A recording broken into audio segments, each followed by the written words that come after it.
I got rejected by Apple. I got rejected by Facebook. I got rejected by Google. I was jobless. I could have given up all hope, but I took it as a sign to take a leap of faith. So I started my own enterprise. Then I got rejected by my end customer. Now I'm jobless and broke.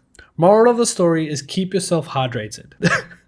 That doesn't make any sense. Neither do all the inspiring stories on LinkedIn. Thank you very much for making this video completely pointless. Are you jobless? Are you on LinkedIn every single day applying for job after job after job and getting no results? Well, today we're going to find out why people are not replying to you and what you could be doing differently to get these replies. Hopefully we could give you some resolution because there are some lunatics out there who know exactly what to do. King Cheng said, I initially rejected a candidate's CV twice. However, when he applied a third time, I decided to invite him for an interview. You see, giving people a chance is the key to success. We offered him the role immediately after the interview. Why? Because I realized he was the brother to a mega famous pop star. Before we carry on, is that fair? Because I know what they're thinking.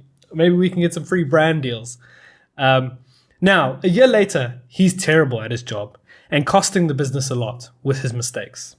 That tends to happen. But I get a VIP booth at his sister's concerts. Sometimes money and profit isn't everything. Status is important. Brian Shankman said, I proposed to my girlfriend this weekend. Congratulations! Well done, Brian. Here's what it taught me about B2B sales. Business comes first, guys.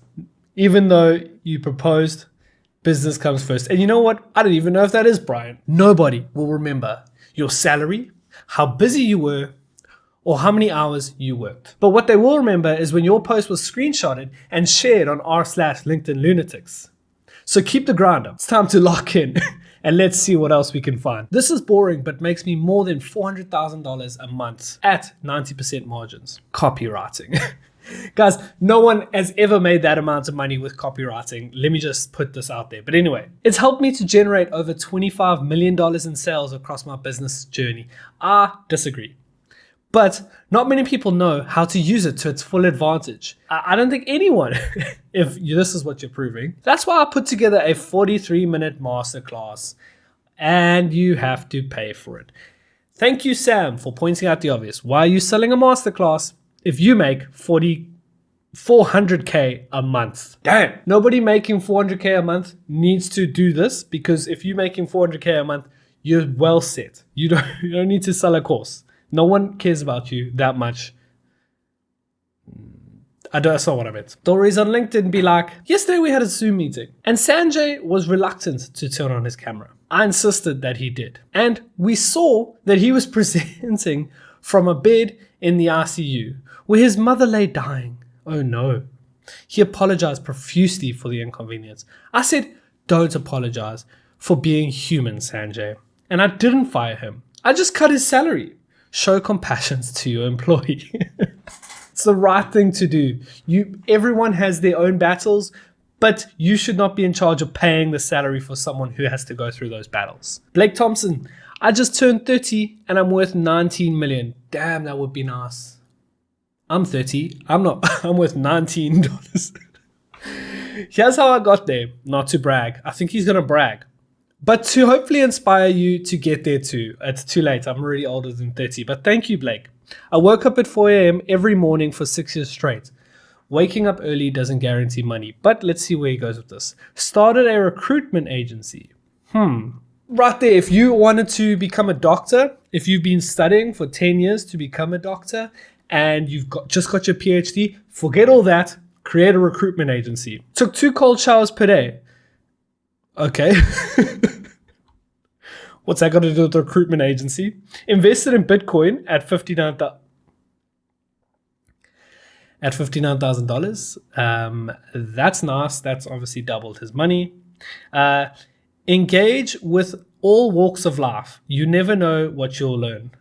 That's a very nice point, actually. Engaging with anyone is a nice way to learn a lot about society. I don't know if it's going to get you to $19 million. Inherit $22 million from my parents. There we go. There we go. I'm so glad he's already the key to becoming rich in this world is having rich parents. Thank you, Blake. Post high value content on LinkedIn, as we've seen, is not going to get you anywhere. Consistency is key. Execute, execute, execute. Okay, the funny thing here is that he's lost 3 million. What has he done with it besides losing it in Bitcoin and possibly Tesla stock as well? But thank you, Blake Thompson. Never in my wildest dreams did I think I could have all of these by the age of 33. My home paid off. Oh, that would be the dream. Can you imagine having your home completely paid off? Can you imagine owning a home in the grand 2025? A 6-figure passive income. How do we get a passive income? Well, we're about to find out, hopefully. Vacation home on the beach. That's amazing. A chef for home cooked meals. I mean, you could cook your own meals if you're sitting in this position, but it's okay if you have a chef. That's great. A paid off Tesla. Not in this economy. And yep, I was right. I don't have any of those. Okay, bye. Back to work. Nezuk, you had us in the first half. But Dax had to say, the only career advice I have is make every decision that moves you closer to not having to be on LinkedIn. And that's true. As someone who's spent most of their days, early days, on LinkedIn, looking for a new job, looking for a better job, getting away from LinkedIn is peace. But now, if you're in a business and you are looking to hire new employees, Tim has some advice for you. A candidate showed up for his interview 30 minutes late. I gave him the job anyway. I wonder why he did that. He's our worst employee. He's always late.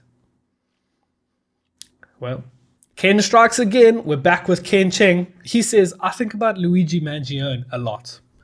As a CEO, he would hate and possibly kill me. Yet, I feel strangely drawn to him. I can't stop imagining, what if it were me on the streets that night? He approaches me holding a gun, but he doesn't shoot. We lock eyes. I appeal to his humanity and talk him down with my soothing words. Very sweet of you, Ken.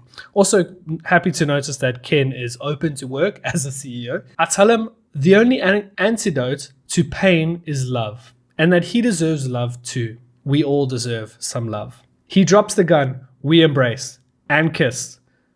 Maybe a little reach around? Pull out the old rose toy. That's the trick you used, didn't you, Ken? Later, we're holding each other's warm, thick bodies in bed. I say, see, CEOs aren't all bad. This is Ken, who's open to work, by the way. He smiles. I get him to denounce his anti-capitalist ways. He is saved. God, I wish it were me on the streets that night. Don't we all, Ken? Don't we all want to end up in bed with Luigi? For the rest of us, though, I think we can relate to this guy. I'm so grateful for my career. I'm not bragging, but just want to thank God. I went homeless to living paycheck to paycheck, to saving enough money to purchase an excellent data plan that allowed me to download this picture. That is a great picture. And you know what? You could have also got it for free using the Wi-Fi at McDonald's. Maybe he works at McDonald's. I don't know. I can't believe my junior sent me this. Today's kids are something else. He stayed late, so now he's going to show up late to the office to make up for it. What a move. I'm speechless. Hi, sir or madam. I'll be coming in tomorrow at 11:30 a.m. because I'm currently leaving the office at 8:30 p.m. That's actually brilliant. If you're going to work overtime instead of getting paid, because in most cases people who work overtime don't get paid for it, just take that extra time in the morning and then just move it up slightly. I think that's a brilliant idea. Well done to this guy. And Ayush Doshi, I don't think the internet is your friend after posting that. Alexander C said, I'm traveling for work, and instead of eating a fancy dinner out, I decided to cook a cheap meal in a hotel room. Even though the hotel room didn't have a kitchen, I managed to use the coffee machine to cook chicken with butter and garlic. Is that not a kettle? Although my company allows me to expense dinner while traveling, I wanted to save money because I know that every dollar counts on the P&L. What's the P&L? It's the little things that get you promoted. This ain't getting you promoted. This is getting you salmonella, my friend. That is literally a kettle, so don't call it a coffee machine. I'm not sure how he's going to do this. But good luck to you, Alexander. I think we can all relate to William over here, who said, I asked my boss for a raise. He said, what for? I told him 3 different companies are after me. He asked which ones. I said, gas, water, and electric. Me too, William. Except I keep my bills paid. Thanks to you guys for leaving a like on this video and helping me pay my bills. If we all listen to Nick, you guys are spending your Sunday nights watching that grown men fight over a ball. That could be any sport, literally. I'm making cold calls and catching up on emails. We'll work on my business plan in a few minutes. How to win. Zig when everyone else zags. Thank you, Nick, for being the only one who doesn't actually have any friends. So using that knowledge, hopefully now you can apply to the right jobs. Hopefully you know what to do to make yourself wealthy, essentially have rich parents. Thank you so much for watching. Goodbye.